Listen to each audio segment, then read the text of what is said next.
If you have a credit card and a bank account, you need to hear this right now.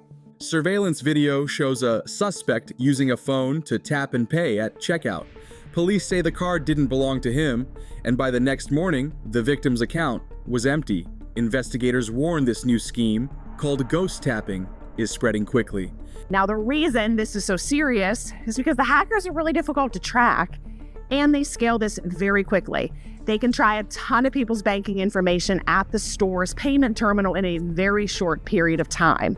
Now, before you go off thinking this is a one-off scenario, I promise you it's not. And what's even scarier is these victims are not reporting their debit or credit cards as lost or stolen because they're not. It's right there sitting in your wallet. And these scammers have figured out a way to drain your bank account using that very card that's in your wallet. Now, be honest, that doesn't even sound possible, right? But it's the reality for thousands of people around the world. And the scary part is they have multiple ways to actually drain your bank account using the card that's in your wallet. Here's the first way. Ghost tapping is a two-step process, really. The first step is that victims are being enticed to give up their card information. This is done either with SMS text messaging, so smishing we call that, or for example with fake web shops. Now, they are convinced that they need to make a very small payment. This might be a toll booth payment, a parking ticket payment, something like that. So when the victim gives up their information, they also give up their one-time password in order to authenticate the payment. But now comes the smart part. The criminals use that information not to make a payment, but they use that information to provision the card in an Apple or Google wallet. Just to provide some clarity, when we're talking about provisioning, all we're simply saying is these scammers are literally loading your card data onto their phone so they can use it as a live credit card. And just in case you are one of those people who think you'd never give up your credit card information, keep watching this video because the second part of this scam is something that you would never expect to happen and you might be at risk for it right now.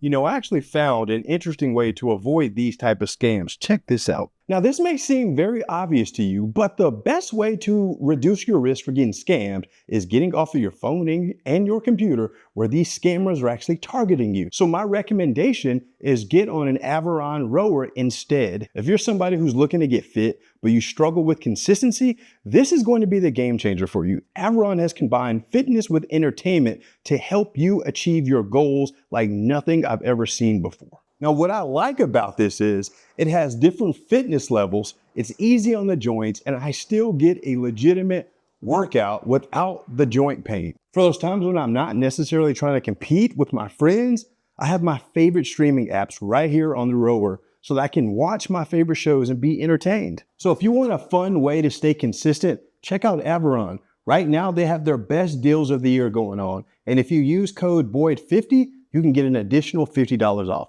Check the link in the description or scan the QR code on the screen so you can check out Aviron right now. All right, so now that you know how to lower your risk of being scammed, I need you to see this second part that these scammers are using for this ghost tab scam. And I was completely, I guess maybe I wasn't that surprised, but just listen to this.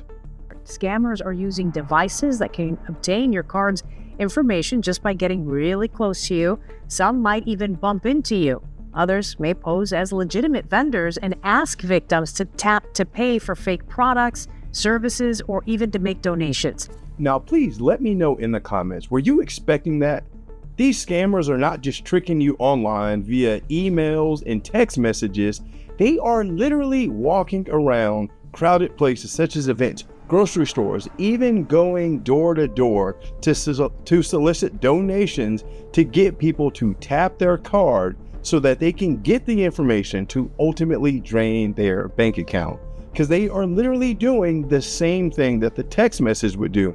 They're gathering the card details from the victims to create a carbon copy on their phone that they can go into stores and use it in person. Now, I want to be very clear. This second way that these scammers are actually getting your card details, They are not requiring everyone to take their card out and tap it. They are just getting close enough in proximity to you to read the RFID signal from your card to gather your details, so they then can go and add it to their digital wallet in their iPhone or their Google phone to start shopping on your dime. Now, here's the thing, why so many people actually get caught up in this, because before a scammer just goes into a physical store and tries to drain your bank account, they first start with a few test transactions. And these test transactions are usually less than $10. Sometimes it can be as little as a penny. And all they are doing is just confirming that the connection to the card is actually working and active. You have money in your bank account and that you haven't flagged it. As soon as they get that confirmation that your card is good and working, they are going to go to the store and they are going to try to drain your bank account immediately, as much as they can possibly take, as quickly as they can possibly do it. The fraud is executed when stolen credit card information is loaded into a digital wallet and then used to buy gift cards, which are then resold online to launder the stolen money. And this is becoming a national problem. As you can see, this is a very sophisticated type of scam that involves multiple people stealing credit card information from innocent people just like you every single day, and they've turned it into a mass enterprise. So it doesn't matter if you click a link on your phone, you bump into someone at a grocery store.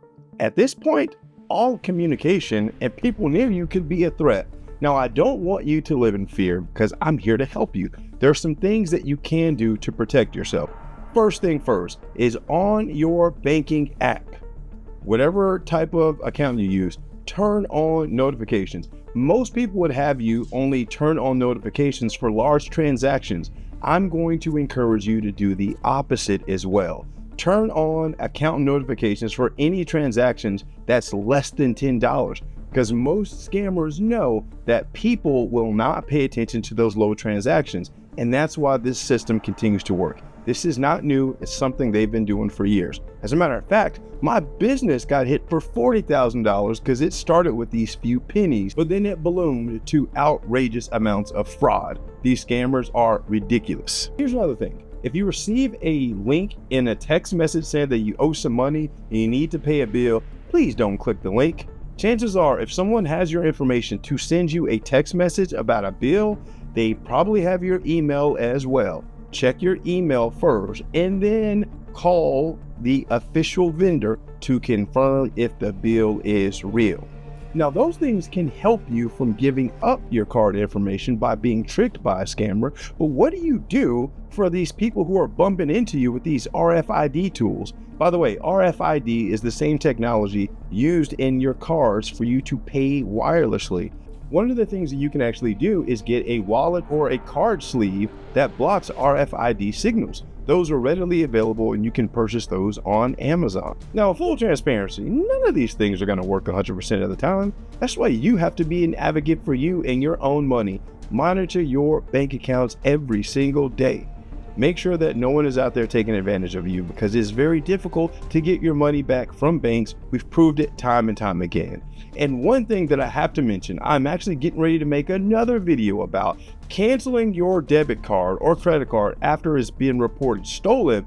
If you don't do it the right way, these scammers can still use your canceled card and you'll be liable for the charges. These banks are ridiculous. That's coming up next. Make sure you check it out. If you got some value from this video, please like it, subscribe it, share it with others so YouTube knows to push this content out to other people so that we can warn people about these crazy scams. Make sure that you subscribe so you don't miss that video when I drop about how to correctly cancel your cards so scammers aren't out there going on a free shopping spree on you. See you next time. Peace.